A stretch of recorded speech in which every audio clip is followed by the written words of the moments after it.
Welcome to another deep dive. Today, we're cutting through the noise a bit. We're bringing you a focused look at the Al Quwain Free Trade Zone, or, UAQ FTZ. If you've been thinking about setting up shop in the UAE, you've probably heard whispers about efficiency, affordability, maybe flexibility.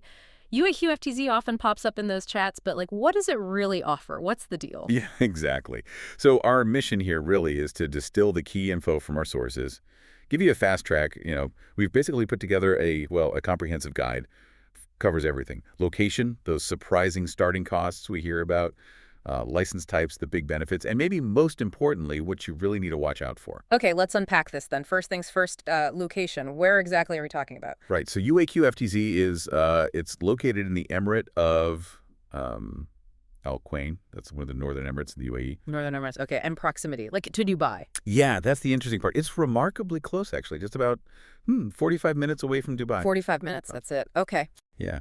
And what's fascinating, is that even though Al Quwain itself is one of the smaller emirates, the free zone there, it's positioned to offer, well, big benefits, as the sources put it. Big benefits from a small emirate. Interesting. Exactly. The core promise, the main idea coming through, it's pretty clear. It's designed for people who really want to set up affordably and quickly. Affordably and quickly. Okay, that definitely sets a tone. It really does. It sort of sets a new standard for how accessible the UAE can be for business setup. All right, let's dive straight into what's probably the headline grabber for a lot of people. The cost. The big one. Yeah. Our sources are saying quite clearly, actually, that a license there starts from just AED 5,500 for a zero visa package. That's the number, yeah. AED 5,500. Now, that's not just low cost, is it? That figure apparently makes it the cheapest free zone option in the UAE for 2025. Correct. Cheapest free zone, zero visa package for 2025 based on what we're seeing. But what does being the cheapest actually mean for, say, an entrepreneur?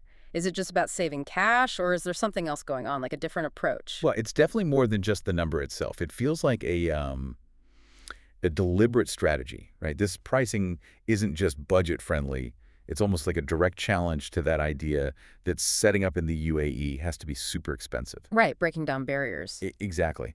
For a lot of people, maybe freelancers, small startups, it changes the UAE from being this aspirational goal to something they can actually do. Yeah. Now, especially if you're testing an idea, running lean, or even setting up from overseas. Okay, so it's democratizing access, kind of. Sort of, yeah.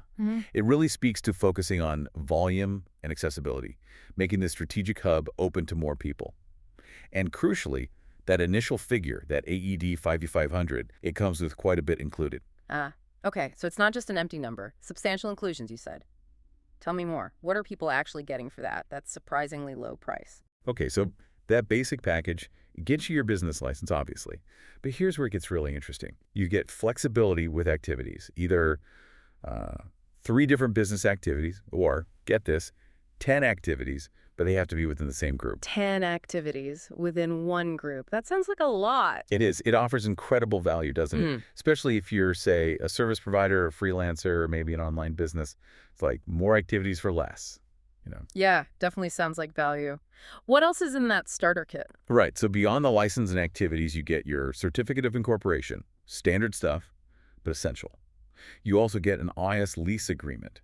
Now, this is typically for a flexi desk or a shared desk. Ah, so no need for a physical office right away. Exactly. Perfect for virtual operations or if you're just starting out. Saves a lot of overhead. Then you get a company stamp, and an establishment card is included in some packages too, so it's pretty comprehensive. Okay, like a business in a box, almost. A very affordable box. Pretty much, yeah. Yeah. A robust starter kit. So, okay, the price is right, the package seems good. But the next big question is always, will my specific business fit? You mentioned activities, but what about the actual license types? Is it versatile? That's a great point. Affordability is key, but it's useless if you can't get the right license for what you actually do. And yeah, UAQ FTZ seems quite well equipped here. The sources show they offer several tailored license types. Okay, like what?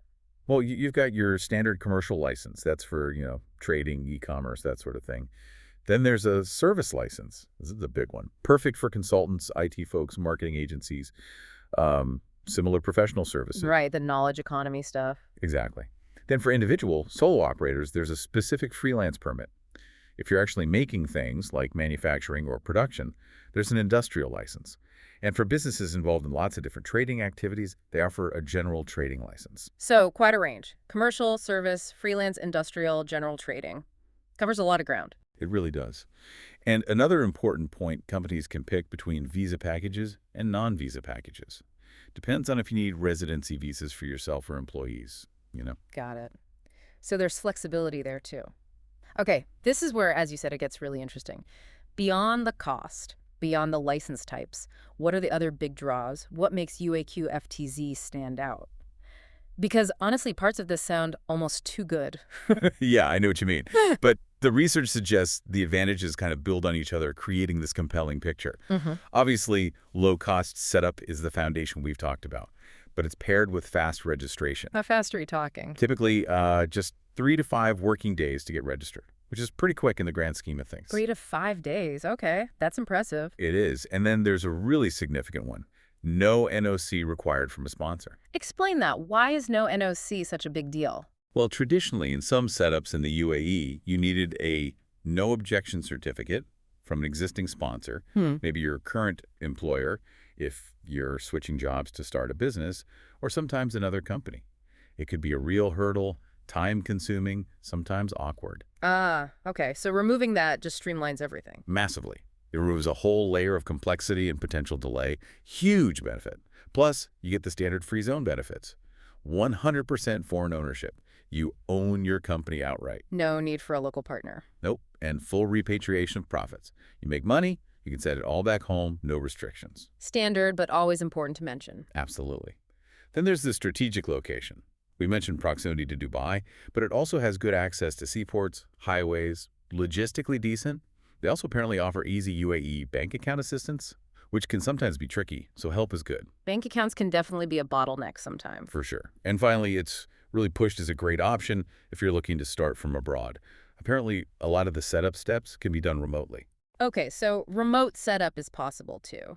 That's very appealing for international folks. It sounds almost, well, frictionless, but there's always a but, isn't there? Is there a downside? Or maybe certain types of businesses where this super fast, low-cost model isn't quite the right fit. That's the crucial next step, isn't it? Understanding the limitations.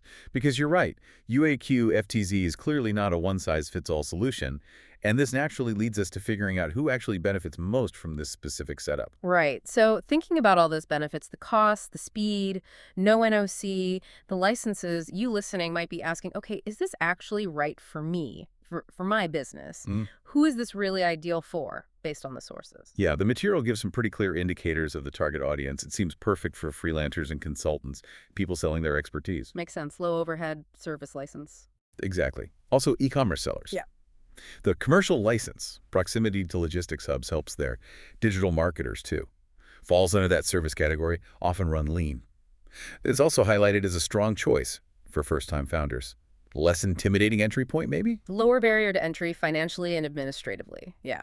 And obviously, as we keep saying, budget-conscious entrepreneurs, that's kind of the core appeal.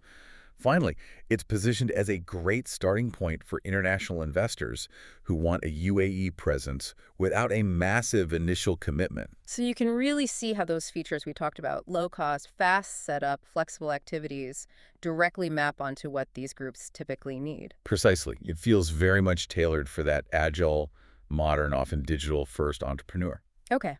So what does this all boil down to in practical terms? Because no option is ever perfect. We need to talk about the caveats, right? What are the watch out for points, the things you really need to know before jumping in? This is where the nuanced understanding comes in, I think. Absolutely.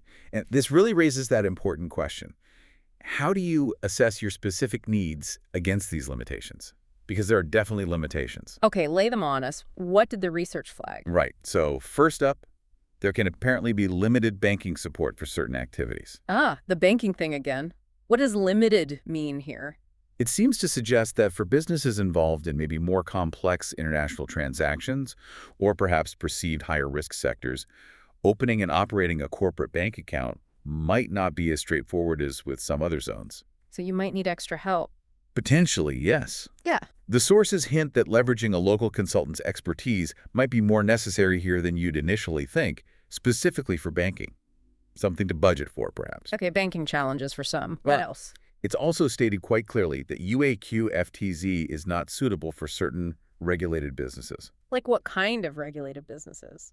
Things like financial advisory services, certain media activities, basically sectors that require specific regulatory oversight beyond just a standard trade or service license. Hmm.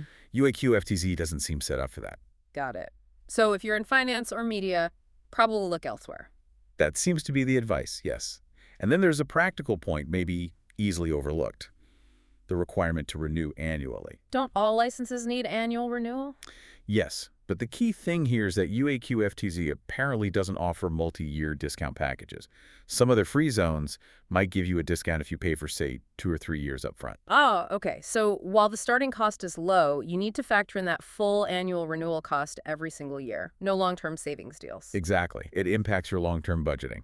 It's not necessarily a deal breaker, but it's a definite consideration compared to zones that might offer those multi-year options. Okay, those are important caveats. Limited banking for some, not for regulated sectors, and only annual renewals. Good to know. Definite things to weigh up. So let's try and wrap up this deep dive then. The core takeaway seems pretty clear, doesn't it? Al Quwain Free Trade Zone really stands out in 2025 as, well, an incredibly budget-friendly and flexible choice. If you want to start a business in the UAE, especially without a huge initial outlay, it's a major contender. Absolutely. It's about getting that knowledge quickly, understanding the pros and the cons so you can make the right call for your situation. Right. Knowledge is power, as they say. Indeed. And maybe, just as we finish, something to mull over. The very existence and the specific features of zones like UAQ FTZ. It really highlights a fascinating, bigger trend, doesn't it, in global business? What trend is that? Well, this creation of highly specialized economic environments, little pockets designed explicitly to attract very specific kinds of entrepreneurs, freelancers, e-com sellers, digital nomads, whatever, and designed to foster really rapid setup and growth. Like microclimates for business. Exactly. So the thought to leave you with is, what does this proliferation of specialized, low-cost, high-speed zones tell us about the future? The future of global entrepreneurship, maybe, and how economic hubs themselves are evolving to compete for this increasingly agile, digital, and cost-conscious business owner. What's the next evolution? Interesting question. Are we moving towards ever more specialized niche economic zones globally? Definitely something to think about.